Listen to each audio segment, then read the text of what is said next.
Good morning दोस्तों, good morning. शुरू करते हैं आज हमारा अगला टेस्ट। पहला वाला जो टेस्ट है वो लिया था मैंने अभी, प्रागैतिहासिक और सिंधु घाटी सभ्यता से रिलेटेड था। उसका दूसरा पार्ट जिसके अंदर पुराने पेपर जितने भी हुए हैं पीसीएस से रिलेटेड जो क्वेश्चन आए हैं वो मैं सॉल्व करा रहा हूँ। तो आप कॉपी और पेन ले लें, अपने आंसर पहले लिखें और चेक करें आप 25 में से कितने आंसर सही बता पाते हैं। क्या कहता है हमारा पहला क्वेश्चन, हड़प्पा सभ्यता में लाजवर्द मणि का आयात कहाँ से किया जाता था। ये एक तरह का रत्न होता है जो उंगली वगैरह में पहनते हैं या फिर हार वगैरह बनाती हैं लेडीज़, तो उसके अंदर वो पत्थर डालते हैं रंग बिरंगे मोती टाइप के।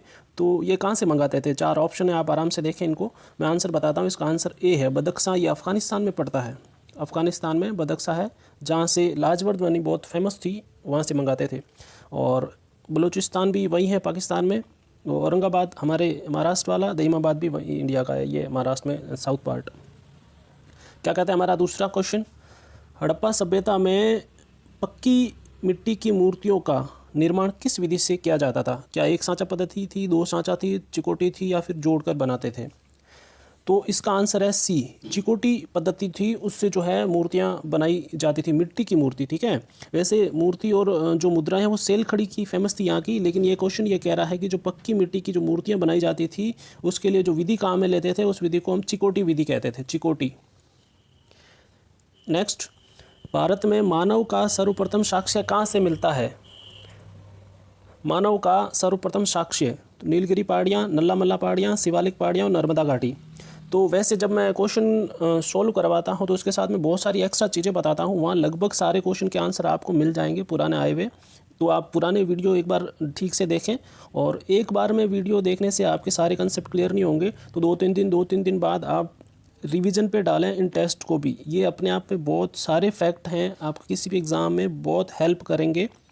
चलो अपन इसका आंसर देखते हैं। ये मैंने बताया है पहले भी, डी इसका आंसर है थर्ड का, नर्मदा घाटी। तो इसके बारे में मैं बता चुका हूँ, आप पुराने वीडियो ज़रूर देखें हड़प्पा सभ्यता से रिलेटेड, या फिर इससे जस्ट पहले वाले में मैंने बताया है कि हथनोरा जो जगह है वहाँ से मिलता है मानव खोपड़ी के बारे में, नर्मदा घाटी के पास में है और इसको नर्मदा मैद का नाम भी दिया जाता है। फोर्थ क्वेश्चन क्या कहता है हमारा, निम्नलिखित में से किन स्थानों में मध्य पाषाण काल में पशुपालन के प्रमाण मिले हैं? पशुपालन के प्रमाण कहाँ मिले हैं? तो ये भी मैं बहुत बार बता चुका हूँ, बहुत बार क्वेश्चन भी आया हुआ है। 4 ऑप्शन है, ओदे, बोरी, बागोर और लखनिया। ठीक है, तो इसमें जगहों के बारे में मैं बहुत सारा बता चुका हूँ। ये 2 जगह से मिलते हैं जिसमें हमारे ऑप्शन के हिसाब से सी इसका आंसर हो जाएगा। वैसे इसका आंसर में आदमगढ़ होता तो वो भी सही होता, आदमगढ़। और जो ये बागोर है राजस्थान में है ये, तो ये सी इसका आंसर हो जाएगा इस क्वेश्चन के हिसाब से, सी। और देखें कि जो मध्य पाषाण काल है, ये क्वेश्चन का भी आप ध्यान रखें कि ये किस काल पीरियड के बारे में बता रहा है, पूछ रहा है, तो ये मध्य पाषाण काल का पूछ रहा है। तो मध्य पाषाण जो काल है उसको हम माइक्रोलिथ भी कहते हैं, माइक्रोलिथ। लिथ या लिथिक का मतलब पत्थर होता है, माइक्रो का मतलब होता है छोटा। तो मध्य पाषाण काल के अंदर जो औजार वगैरह काम में लेते थे, वैसे जो ये पार्ट है पूरा पाषाण, मध्य पाषाण और उत्तर पाषाण, ये जो औजार वगैरह काम लेते हैं उस बेस पे इन काल पीरियड, टाइम पीरियड को डिवाइड किया जाता है। तो जो मध्य पाषाण काल है हमारा ये वाला, इसमें छोटे छोटे पत्थरों को जब जोड़ जोड़ के उपकरण वगैरह, हथियार वगैरह बनाए जाते थे। हथियार की वैसे शिकार के लिए ही काम में लेते थे, इस टाइम युद्ध वगैरह के कोई ज़्यादा प्रमाण मिलते नहीं हैं। फिर भी जो उपकरण है वो छोटे छोटे पत्थरों को जो है उनकी वजह उनसे मिलाकर बनाए जाते थे इसको, इसलिए इसको माइक्रोलिथ कहते हैं। ठीक है, और एमपी का आदमगढ़ और राजस्थान का बागोर जो है वहाँ पे ये मिले हैं, पशुपालन से रिलेटेड साक्ष्य मिलते हैं। इसके अलावा देखें तो इसी टाइम पीरियड में मानव के जो अस्थिपंजर में हड्डियाँ वगैरह जो मिलती है वो प्रतापगढ़ है यूपी के अंदर। ये भी मैं बता चुका हूँ पहले वीडियोज़ में, आप प्लीज़ वीडियो ज़रूर देखें पुराने, क्योंकि अगर आप सीरियस होकर पढ़ना चाहते हैं, क्लियर करना चाहते हैं एग्ज़ाम, तो आपको ये फैक्ट देखने चाहिए। चीज़ें आई हुए क्वेश्चन है, मैं बताता हूँ। प्रतापगढ़ है यूपी वाला प्रतापगढ़, एक राजस्थान में भी है प्रतापगढ़, मैं उसकी बात नहीं कर रहा। यूपी के प्रतापगढ़ के अंदर 2 जगह हैं, एक सराय नाहर करके हैं और एक मेहदा करके हैं। पुराने टेस्ट में ये मैंने क्वेश्चन डाला हुआ है, इससे रिलेटेड सारी चीज़ें बताई है, तो आप वहाँ से देख लें इसको। तो वहाँ से जो है मानव के अस्थिपंजर मिले हैं। हमारा आंसर सी है इसका। चलो अपन नेक्स्ट क्वेश्चन देखेंगे। ये क्वेश्चन के अंदर 2 सूचियाँ दे रखी है, आपको मिलाना है। एक तरफ हड़प्पा स्थल है और दूसरी तरफ नदियाँ हैं दूसरी तरफ। तो आपको ये देखना है कि कौन सा स्थल जो है वो किस नदी के किनारे हैं। एक एक अपन शुरू करते हैं। मैंने ये क्वेश्चन में देखें आपकी ये जो 4 जगह हैं वो हड़प्पा सभ्यता के चारों कोनों से डाली है। जैसे कि विस्तार में ऊपर देखें तो यहाँ मांडा पड़ता है, चिनाब नदी के किनारे। तो देखें कि ये मांडा है और चिनाब नदी एक पे है ये। फिर सब नीचे जाते हैं तो ये दाइमाबाद है महाराष्ट्र के अंदर, और ये परवरा नदी है गोदावरी की सहायक। तो ये दाइमाबाद और ये परवरा, पी का 4 हो जाएगा। फिर इधर आते हैं तो ये सुतका गेंडोर है यहाँ पर बलूचिस्तान का, ये दासक नदी के किनारे है। ओरेल स्टाइल ने 1928 के अंदर 27-28 में इसकी जो है खोज और उत्खनन काम किया था। तो सुतका गेंडोर और दासक नदी यानी डी का 3 हो जाएगा। अब लास्ट में आलमगीर बचता है। तो आलमगीर जो है ये हिंडन नदी के किनारे है हमारा यूपी के अंदर। तो ये यूपी है और ये आलमगीर का 2 हो जाएगा। अब देखें क्या हमारा जो है ऑप्शन बैठता है। तो सबसे पहले अपन चेक करते हैं कि ए के अंदर 2 है, तो ये तो हमारा खारिज हो जाएगा। तीनों में से एक निकालना है अपने को, सब जगह 2 है। अब चलते हैं बी पे। दाइमाबाद में बी में 4 है तो ये भी कैंसिल हो जाएगा। बी और डी अभी भी बैठ रहे हैं हमारे। और सी में 1 आ रहा है मांडा चिनाब, सी में 1, बी ऑप्शन हो जाएगा। इसका हमारा आंसर होगा बी। 6 नंबर का क्वेश्चन क्या कहता है कि आपको ये जगह है ये सही काल क्रम में जमानी है, मतलब कि कौन सा जमाव पहले आया है और कौन सा जमाव बाद। ये जगह आपको हो सकता है पहली बार सुनी हो पटपरा, क्योंकि खतौनी जो है वो मैं पहले बता चुका हूँ, सियावाल भी बता चुका हूँ। सियावाल और बागोर तो मैंने बहुत बार बताए हैं। एक दर्रा है जो बलूचिस्तान में पड़ता है और वो नदी घाटी हमारे यूपी में पड़ती है, मिर्ज़ापुर के वहाँ से निकलती है। तो देखते हैं, ये जमाव वाला क्वेश्चन है, ये शायद नया होगा बहुत सारे लोगों के लिए। अच्छा क्वेश्चन था इसलिए मैंने इसको ऐड कर दिया है। आप इससे रिलेटेड फैक्ट लिख लें। देखो ये सारी जो जगह हैं चारों, ये नर्मदा और जो सोन नदी है उनके जो सहायक नदियों की तट पर ही मिलते हैं। तो सोन नदी से रिलेटेड ये सारी जगह हैं। इसमें मैं आपको बताऊं कि सबसे पहले 1963 के अंदर इन जगहों का उत्खनन किया गया था निसार अहमद के द्वारा। उसके बाद में भी बहुत बार हुआ है। लास्ट में जो जाके हुआ है विलियम्स और कीथ, जो 2 उत्खनन करता थे पुराविद, उन्होंने इस जगहों की खोज करी थी। तो अपन चेक करते हैं कि सबसे नीचे का जमाव कौन सा है, फिर बाद में ऐसे आपको बताना है, और टाइम पीरियड के हिसाब से कि कौन सा जमाव आपने पहले खुदाई में निकाला और कौन सा उसके बाद। तो इसमें सबसे पहले ऑप्शन आपको मिलेगा सियावल। ठीक है, ये 4 नंबर ऑप्शन सबसे पहले है सियावल। और पहले उत्तर बता देता हूँ फिर जगहों के बारे में बताता हूँ। दूसरे नंबर पे आता है पटपरा, और उसके बाद में आएगा बागोर, यानी कि 3 नंबर पे बागोर है हमारा। लास्ट बचा पटपरा 1, तो ये हो जाएगा 4 2 3 1। मैंने 4 2 3 1 बी, सॉरी ये देखें कि इसका आंसर बी बैठ रहा है। तो मैंने लिखते टाइम गड़बड़ कर दी, बोला उल्टा है। देखें कि सबसे पहले सियावल है 4, फिर मैंने पटपरा बोला था लेकिन लिख 2 दिया था। तो पटपरा जो है 1 नंबर पे है। ठीक है, और इसके बाद में बागोर है और इसके बाद में खतौनी है। तो पटपरा जो है ये इसका भी आंसर है।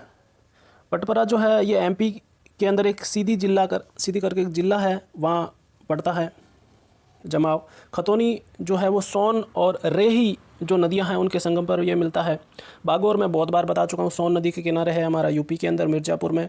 और सियावल है वो सोन नदी के किनारे ही हैं चारों स्थल। सियावल जो जगह मिली है वो है एक पूरा स्थल है सियाचल, ये सियाचल है। इस सियाचल के अंदर जो जमाव मिला है वो ये है। ठीक है, चलते हैं आगे।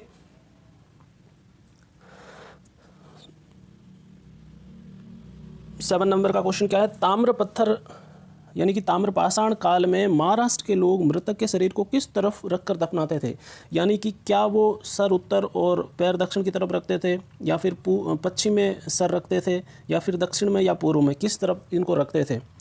तो चारों में इसका आंसर उत्तर से दक्षिण हो जाएगा, यानी कि सर उत्तर में रहता था और जो पैर है वो दक्षिण में रहते थे। महाराष्ट्र की बात कर रहा है, ध्यान रखना, क्योंकि जगह के हिसाब से ये जो रिवाज बदल जाते हैं। आप साउथ वगैरह में जाएंगे तो बहुत साउथ में जाने के बाद आपको पूर्व पश्चिम भी मिलेगा, और हमारे यहाँ पे भी उत्तर दक्षिण है राजस्थान में, और एक लोथल के अंदर से पूर्व पश्चिम मिली है। तो इसका आंसर हमारा ए होगा, ए 7 का ए। 8 नंबर का क्वेश्चन है, मानव द्वारा प्रयुक्त पहला अनाज कौन सा था। गेहूँ, चावल, जौ और बाजरा। तो ये भी मैं पहले बता चुका हूँ कि जो है मेसोपोटामिया से ये प्रमाण मिलते हैं कि जो सबसे पहला वो खाद्यान्न था जो इंसानों द्वारा खाने में काम में लिया गया था। 7वीं सेंचुरी बीसी के आसपास मेसोपोटामिया से ये प्रमाण मिलते हैं। नवपाषाण काल के हैं, ये ध्यान रखना आप। नवपाषाण काल जो है उस टाइम में सबसे पहले जो खाने के प्रमाण मिलते हैं इंसानों के द्वारा। 9 नंबर का है क्वेश्चन, पूरा पाषाण कालीन हड्डी की बनी मातृ देवी की प्रतिमा कहाँ से मिलती है। यानी कि पूरा पाषाण जो टाइम पीरियड है उस समय की है, हड्डी से बनी हुई है, और जो मूर्ति मिली है उसको मातृ देवी का नाम दिया गया। ये कहाँ से मिलती है? गोदावरी, नर्मदा, सोन और बेलन। तो ये बेलन नदी घाटी जो है यहाँ से ये मिलती है। बेलन नदी घाटी मैं बता चुका हूँ यूपी में है, इलाहाबाद में मेजा तहसील पड़ती है, वहाँ से एक जगह है लोहंदा, ये भी आया हुआ है कि ये कहाँ पड़ता है। लोहंदा स्थल है यूपी में, इलाहाबाद के पास, वहाँ ये बेलन घाटी है। तो वहाँ से ये हड्डी की प्रतिमा मिली है। और इस जो मूर्ति मिली है उसका नाम जो दिया गया है वो है हारपून। हारपून, ध्यान रखना ये क्वेश्चन आया हुआ है कि हारपून की मूर्ति कहाँ से मिलती है, तो बेलन नदी घाटी, और जगह आती है तो लोहंदा, इलाहाबाद, मेजा तहसील, इलाहाबाद ज़िला है, यूपी हमारा स्टेट है इंडिया का। तो ये सारी चीज़ मैं बता चुका हूँ। बाकी आपको पता ही है कि गोदावरी महाराष्ट्र में है, नर्मदा एमपी में है, सोन भी एमपी में है, और बेलन यूपी में है। 10 नंबर का क्वेश्चन क्या कहता है हमारा? उत्खनित प्रमाणों के अनुसार पशुपालन का प्रारंभ कब हुआ था? पशुपालन का प्रारंभ कब हुआ था? तो जगह अगर आती है तो मैं बता चुका हूँ कि वो पशुपालन के बागौर और आदमगढ़ से मिलता है। तो वो जो क्वेश्चन है उसके अंदर कई बार ये जगह होती है वो लिखी जाती है। आप सिर्फ ऑप्शन की तरफ ही ध्यान ना दें, जो चीज़ें पूछ रही है वो टाइम पीरियड का भी हमेशा ध्यान रखें कि आपके चीज़ें और ज़्यादा क्लियर हो जाएगी। 10 नंबर का मैं बताता हूँ आपको कि ये जो पशुपालन का जो प्रमाण मिला है वो बिल्कुल मध्य पाषाण काल से मिलता है। अब मध्य पाषाण काल जो है भारत में आदमगढ़ और बागौर वाला बता चुका हूँ। तो 10,000 से 8,000, 10,000 साल से 8,000 साल ईसा पूर्व BC का जो टाइम पीरियड चलता है उसके आसपास जो ये मध्य काल पाषाण काल माना जाता है, वहाँ से ये पशुपालन के मिलते हैं। और इस टाइम में लघु उपकरणों का प्रयोग किया जाता था। चलते हैं 11 नंबर पे। यहाँ हड़प्पा, ये क्वेश्चन आया है फिर से। 4 जगह हैं और सामने नदियां हैं, आपको बताना है। मोहनजोदड़ो आपको पता है सिंधु नदी के तट पर ही है। रोपड़ सतलज के किनारे पड़ेगा। कालीबंगा घग्गर के किनारे पड़ेगा। और हड़प्पा है हमारा रावी के किनारे। तो क्या आंसर बैठता है? 1, 3, 2, 4। 1 ए ऑप्शन है, ये आंसर इसका सही हो जाएगा। इन जगहों के बारे में मैं पुराने वीडियो में बहुत डिटेल में बता चुका हूँ। मोहनजोदड़ो, हड़प्पा, कालीबंगा, लोथल, धोलावीरा, सब के बारे में तो आप पुराने वीडियोस देख लें। चलते हैं आगे। 12 नंबर का क्वेश्चन क्या कहता है कि प्राचीनतम स्थायी जीवन जीने के प्रमाण कहाँ से मिलते हैं? मतलब कि वो कौन सा टाइम पीरियड था, वो कौन सी जगह थी जहाँ से ये पता चलता है कि लोग, स्थायी का मतलब होता है निवास स्थान बना के रहने लग गए हों, पशुपालन, कृषि वगैरह उन्होंने शुरू कर दी हो, और एक साथ ग्रुप में, कबीलों में, दल में वैसे रह रहे हैं। तो वो कहाँ से मिलता है? तो दिखती सी बात है, उसका आंसर डी मेहरगढ़ होगा, बलूचिस्तान में पड़ता है। क्योंकि जहाँ आपको खाने के जो प्रमाण मिलेंगे, जहाँ खाना होगा वहीं लोग पास में रहेंगे, तो यहाँ से ही मिलता है ये। 13 नंबर का क्वेश्चन क्या कहता है हमारा? होमो इरेक्टस। होमो इरेक्टस का कपाल निम्न में से किस स्थान से मिलता है? होमो इरेक्टस, मानव विकास क्रम जब अपन पढ़ते हैं मानव का विकास कैसे कैसे हुआ, तो उसमें एक स्टेज आधुनिक मानव जो है उसको होमो सेपियंस कहते हैं। और होमो इरेक्टस उससे पहले जो मिलता है मानव खोपड़ी, जो नर्मदा मैन जिसका नाम दिया था वही ये हैं, उसको होमो इरेक्टस नाम भी दिया गया है। तो ये मैं बता दिया मैंने। वैसे अगर फिर भी समझ में नहीं आ रहा था आप इसको एक बार देखें और पुराने वीडियो ज़रूर देखें। ये नर्मदा मैन नाम दिया है तो सीधा सा आंसर ए हो जाएगा। नर्मदा घाटी हथनोरा के अंदर जो मानव की खोपड़ी मिली है उसको होमो इरेक्टस भी कहा जाता है। ए आंसर होगा इसका। 14 नंबर है, मरण पट्टिका का उत्कीर्ण सींग युक्त देवता की जो आकृति है वो कहाँ से मिलती है? सींग युक्त देवता यानी एक मिट्टी की जो पट्टी है उसके ऊपर एक देवता बने हैं और उनके जो है उस सींग दिखाए गए हैं। तो ये कहाँ से मिलता है? तो ये लोथल से मिलता है। ये भी मैं लोथल समझाते टाइम बता चुका हूँ कि जो ये चित्र है इनको अग्नि देवता के रूप में भी जाना गया है। ठीक है। और इससे भी एक और अच्छी चीज़ मैं आपको बताता हूँ कि जो ईरान है, मेसोपोटामिया और मिस्र हमारी समकालीन थी, व्यापार होता था। तो जो ईरान है, दजला फरात नदियाँ यहाँ से पड़ती है, दजला और फरात, उनके किनारे ये मेसोपोटामिया सभ्यता मिलती है। तो जो ईरान है वहाँ पर एक देवता है, मतलब देवता की पूजा की जाती थी ईरान में। उनका नाम माना जाता था, एक तो ATHA आथा, या फिर है उसी का दूसरा नाम माना गया है ARKA आर्क। ठीक है। और अथा आर्क, और एक था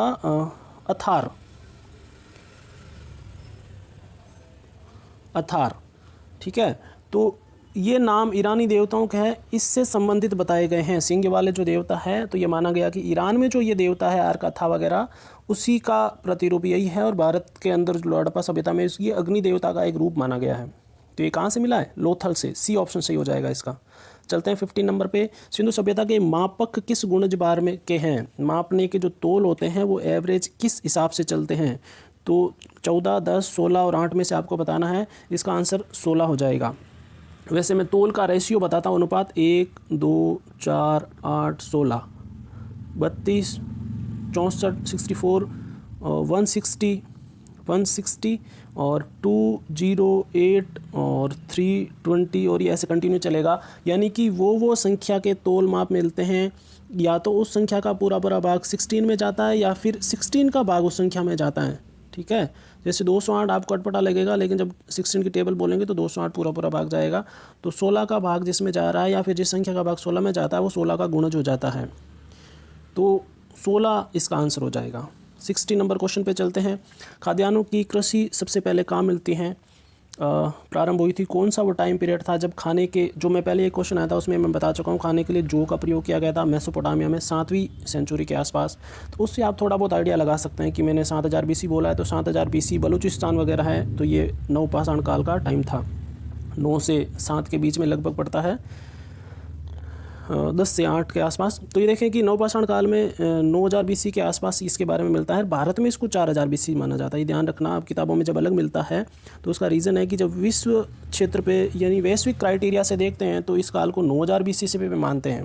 ठीक है, लेकिन जब भारत की पक्ष में देखते हैं, भारत के क्षेत्र के हिसाब से, तो वो 4000 BC पे ही माना जाता है इस नवपाषाण काल को। मेहरगढ़ बलूचिस्तान से मिला ही है। और एक चीज़ मैं और बताता हूँ कि नवपाषाण काल में जो कुंभकारी है उसकी शुरुआत इसी टाइम में मानी जाती है। और क्योंकि देखें कि नवपाषाण काल में क्या चीज़ें मिलती हैं, तो कृषि हो गई। अब कृषि से क्या होगा कि आपके कृषि रखने के लिए, जो खाना खाने के लिए किन चीज़ों की ज़रूरत पड़ेगी? बर्तनों की। ठीक है, तो इसके लिए फिर ये कुंभकारी का जो काम शुरू हुआ था वो भी नवपाषाण काल में ही होता है। चलते हैं आगे। 17 नंबर का क्वेश्चन है कि इनमें से कौन सा स्थान आजकल पाकिस्तान में पड़ता है? कालीबंगा, रोजदी, आलमगीरपुर और हड़प्पा। बहुत ईजी क्वेश्चन है, लेकिन ऐसे क्वेश्चन हमेशा कंफ्यूज होते हैं। जो ज़्यादा ईजी क्वेश्चन होते हैं वो गलत होते हैं, ध्यान रखना। तो तसल्ली से क्वेश्चन पढ़ें और उसका आंसर बताएं। तो कालीबंगा राजस्थान के हनुमानगढ़ ज़िले में है। रोजदी, ये देखें मैं पहले बता चुका हूँ पुराने वीडियोज़ में, इसलिए मैं बार बार बोल रहा हूँ कि देखें आप पुराने वीडियोज़, गुजरात में पड़ता है। आलमगीरपुर हमारा यूपी में पड़ेगा। और जो हड़प्पा है ये बिल्कुल पाकिस्तान का जो पंजाब प्रांत है वहाँ पड़ता है। पंजाब हमारे इंडिया में भी है आधा, और आधा पाकिस्तान के अंदर है। तो जो पाकिस्तान वाला पंजाब है वहाँ पे हड़प्पा पड़ता है। डी आंसर हो जाएगा 17 नंबर का। 18 नंबर पे चलते हैं। किस युग को चालकोलिथिक युग कहते हैं? चालकोलिथिक। तो थोड़ा बहुत अगर आप ठीक से देखेंगे, अगर ये पढ़ा हुआ नहीं हो तो भी ऐसा क्वेश्चन आप कर सकते हैं कि लिथिक में बता चुका हूँ, पत्थर वाला जो टाइम पीरियड होता है उसको कहते हैं। तो ये तो हमारा कैंसिल हो गया। अब चाल को जो होता है वो अयस्क माना जाता है तांबे का। ठीक है, तांबे का माना जाता है चाल को। तो देखें आपकी ताम्रपाषाण युग, इसी का नाम जो है डी ऑप्शन है 18 नंबर का, उसी को कहते हैं। थोड़ा और बताते हैं कि तांबा और पत्थर के जो औजारों का प्रयोग किया गया था इसलिए उसको चालकोलिथिक कहते हैं, ताम्रपाषाण युग कहते हैं। सबसे पहले औजारों में जो चीज़ें प्रयोग धातु के रूप में प्रयोग की गई थी वो भी तांबा ही थी, ध्यान रखना। पहले कोई धातु का उपयोग औजार के रूप में लिया गया वो तांबा थी। और सबसे पहले चित्रित मृदभांड जो मिलते हैं ना, मृदभांडों की कुंभकारी की मैं पहले बता चुका हूँ कि कब उसका हुआ था, तो नवपाषाण हो गया। लेकिन वो जो मृदभांड होते हैं उनके ऊपर जो ये चित्र बनाए गए हैं ये किस काल के हैं? तो कब शुरू हुई थी ये चित्रकारी उसके ऊपर बनानी? तो ये चित्रकारी जो है ताम्रपाषाण काल में हुई थी। और इसी काल में सबसे पहले भारतीय प्रायद्वीप जो है उसमें बहुत बड़े बड़े गांव बसने लग गए थे। तो बड़े गांवों के बसने की जो प्रक्रिया जो शुरू हुई थी वो भी ताम्रपाषाण काल की है। चलते हैं आगे। 90 नंबर क्वेश्चन कहता है मध्य पाषाणिक संदर्भ में वन्य धान का प्रमाण कहाँ से मिलता है? वन्य धान, धान का मतलब चावल, वन्य जो वनों के अंदर जो होते हैं उनके बारे में। 2 तरह की फसलें होती थी, एक सामान्य और एक जंगली वाली। ठीक है, तो आपको मध्य पाषाण काल का बताना है और फसल है वन्य धान। तो ये कहाँ से मिलेगी? तो ये चौपानी मांडो जो है यहाँ से मिलती है। ये इलाहाबाद की जो बूढ़ी बेला नदी है उसके किनारे पड़ता है। इलाहाबाद की बूढ़ी बेला नदी है उसके किनारे पड़ता है। और इसका खोज उत्खनन किया था, या खोज कह सकते हैं, खोज और उत्खनन दोनों ही है। तो 1967 के अंदर बी डी मिश्र ने जो है उत्खनन किया था चौपानी मांडो स्थल का, और ये इलाहाबाद की बूटी बेलन के किनारे पड़ता है। ए आंसर इसका सही हो जाएगा। 20 नंबर पे क्या है कि कौन सी निम्नलिखित में से किसे फलक संस्कृति कहते हैं। फलक संस्कृति क्या होती है या किसको कहते हैं? तो जो मध्य पूरा पाषाण कालीन जो संस्कृति है उसको फलक संस्कृति कहा गया है। मध्य पूरा पाषाण की जो संस्कृति है उसको फलक संस्कृति कहते हैं। अब ये फलक संस्कृति क्यों कहते हैं, क्या रीज़न है, तो मैं थोड़ा बता देता हूँ कि भारत में विभिन्न भाग में जो फलक प्रदान क्षेत्र मिले हैं वो पूरा पाषाण काल से ही थे, ठीक है, लेकिन उसका जो काल है वो मध्य में रखा गया है, तो इसलिए इसका पूरा नाम क्या है, मध्य पूरा पाषाण कालीन। अब फलक की जो फलक होते हैं उनकी जो अधिकता थी उसके कारण जो है इसको मध्य पूर्व पाषाण फलक संस्कृति कह देते हैं। और उपकरण जो ये बना फलक, एक्चुअल में जो वर्ड आ रहा है वो पत्थर से रिलेटेड है, इसलिए ये बार बार आ रहा है। जो पत्थर से घिस के ऐसे बनाए जाते हैं, जैसे चर्ट के भी, जेस्पर के, और जो मूल्यवान पत्थर होते हैं क्वार्ट्जाइट वगैरह, उनसे जो उपकरण बनाए जाते थे उनको फलक कहते थे। इसलिए इसको जो मध्य पूरा पाषाण कालीन है इस टाइम पीरियड का ये फलक संस्कृति कहा गई है। फलक जो छोटे छोटे औजार होते हैं जिनसे बनाए जाते थे मध्य पूरा पाषाण काल में। चलते हैं आगे। 21 नंबर का क्वेश्चन है, युग्म स्वाधान का साक्ष्य कहाँ से मिलता है। बहुत बार बता चुका हूँ, आप खुद इस क्वेश्चन को ठीक से देखें और करें प्लीज़। पुराने वीडियोस देख लें अगर चीज़ें समझ में नहीं आ रही है, ज़्यादा डिटेल में देखना है। लोथल से मिले हैं 3, कालीबंगा से मिलता है 1 युग्मित स्वाधान। सी आंसर होगा। चलते हैं 22 पे, राख का टीला किस पाषाणिक स्थल से संबंधित है। बहुत अच्छा क्वेश्चन है। राख का टीला की क्या होता है वो मैं थोड़ा बता देता हूँ, आप आंसर पे देख लें एक बार। चलो आंसर कर लेते हैं पहले कि जो संगन कल्लू है, संगन कल्लू, तो ये मैसूर, हमारा जो कर्नाटक है वहाँ पे मैसूर के पास में एक वेलारी जनपद है, वेलारी, उस वेलारी जनपद में पड़ता है संगन कल्लू। तो यहाँ से जो है राख के टीले मिले हैं। अब आप बुक्स पढ़ेंगे तो बुधिहाल में भी मिलेगा, ठीक है, बुधिहाल में भी राख के टीले मिलते हैं, लेकिन ये चीज़ जगह जो है वो टाइम पीरियड के हिसाब से नवपाषाणिक की कह रहे हैं, तो ये नवपाषाणिक तो संगन कल्लू ही है।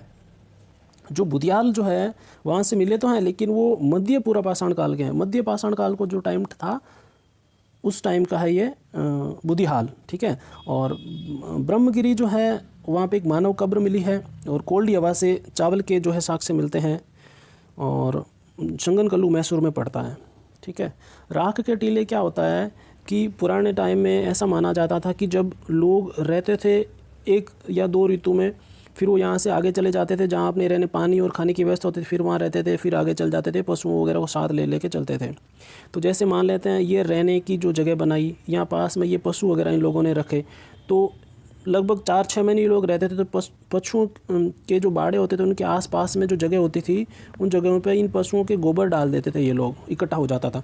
तो जब भी ये यहाँ से छोड़ के जाते थे तो ये जो जगह बचती है इनको इकट्ठा करके और इसको पूरा जला दिया जाता था गोबर को, और ये जलने के बाद जो पीछे राख बन जाती थी वो पूरा का पूरा ढेर लग जाता था।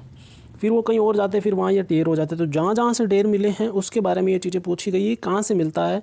तो जो नवपाषाण कालिक स्थल है उसमें तो ये संगन कल्लू से मिला है, और मध्य में बुधिहाल से मिला है। चलते हैं आगे। क्वेश्चन के सामने हड़प्पा के स्थल और उत्खननकर्ता आपको ढूंढने हैं कि कौन सी जगह का उत्खनन किसने करा है।